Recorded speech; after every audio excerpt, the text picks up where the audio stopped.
Kalau kita bercakap tentang minyak zaitun, rasa pahit ni adalah rasa yang natural.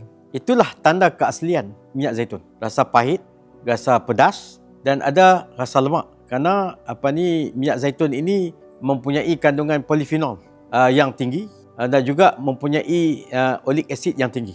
Jadi kedua-dua ni mempengaruhi rasa, tekstur, aroma iaitu bau dan sebagainya. Jadi secara umumnya rasa pahit itu membuktikan bahawa minyak zaitun itu adalah segar. Diproses melalui proses yang segar, maknanya dituai, kemudian terus diproses dan menghasilkan minyak zaitun yang rasanya pahit, rasa pedas dan juga rasa lemak. Jadi sekiranya kita ambil minyak zaitun, tak ada rasa apa-apa. Rasa lemak pun tak ada, rasa pahit pun tak ada, rasa pedas pun tak ada. Itu bermakna bukan minyak zaitun yang sebenar. Sudah dicampur dengan minyak-minyak yang lain. Jadi pengguna di sana harus faham tentang makna minyak zaitun yang asli dikaitkan dengan rasa, dikaitkan dengan bau, dikaitkan dengan aroma dan juga tekstur secara fizikal yang ada pada minyak zaitun tadi.